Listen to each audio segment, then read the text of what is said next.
নমস্কার, অধমের নাম মৌমিতা। আমি একজন 23 বছর বয়সী আধবুড়ি ইঞ্জিনিয়ার। বাড়ি আসলে অ্যালার্ম ক্লকের প্রয়োজন হয় না, কারণ কিকি মাহাতো আছে আমাকে ঘুম থেকে তোলার জন্য। আর ঘুম থেকে উঠেই আমরা বেরিয়ে পড়েছি আমাদের পক্ষীরাজ নিয়ে। আমাদের সেনা কখনো প্ল্যান করে বেরোয় না, আমরা অলওয়েজ উইদাউট প্ল্যানেই বেরোই। তো আজকেও সেরকম উইদাউট প্ল্যানেই বেরিয়েছিলাম আমরা। তারপর রাস্তায় প্ল্যান হয় যে আমরা ঝাড়গ্রাম যাবো বিরিয়ানি খেতে, বাট রাস্তার যা অবস্থা দেখতেই পাচ্ছ, নদীর উপর দিয়ে জল চলে এসছে।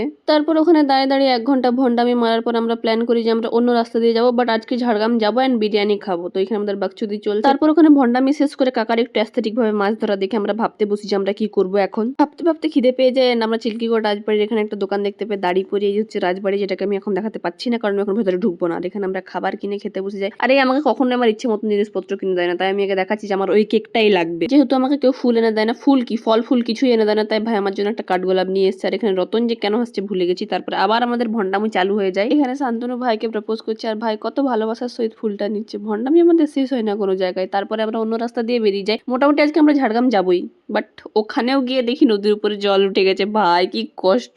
তারপর রাস্তার ধারে একটা দোকান থেকে দাঁড়িয়ে আমরা চিপস খেয়ে মনটাকে শান্ত করি, কেননা বৃষ্টি শুরু হয়ে গেছিল। এরপর আর কোথাও যাওয়া পসিবল ছিল না, ওখানে দাঁড়িয়ে থাকে। আর এখানে এর সব জায়গায় একে হাঁকতে হবে, এখানেও হাঁকতে বসে গেছে মালটা। তারপর আমাদের মধ্যে কেউ একজন বললো যে গিদনি তো একটা বিরিয়ানির দোকান খুলছে, তো আমরা তো ওখানেও যেতে পারি। তাই আমরা ওখানে টপকে গেছি। এবার আমরা খাবো বিরিয়ানি। আমাদের বিরিয়ানি চলে এসছে। ভাই এই বিরিয়ানির স্মেলটা আমি আজ 6 মাস ধরে পাইনি। আমি এই স্মেলটা পেয়ে যে এত খুশি হয়ে গেছি কি বলবো। তারপর খেয়ে দিয়ে বাড়ি চলে আসি, এরা আমাকে বাড়ি ড্রপ করে দিয়ে বাই বাই করে চলে যায়। আমার মায়ের আম খুব পছন্দ, তাই ফেরার পথে আমি 1 কেজি আম নিয়ে বাড়ি ফিরেছিলাম। তাই আমার মা আমগুলো ধরেই সিনেমা দেখছে, আর এখানে এনাদের মুভি টাইম চলছে। তো আমিও শো জয়েন করি। আজকের জন্য এটুকুই। টিল দেন বাই, দেখা হচ্ছে পরের কোনো ভিডিওতে। Bye bye people.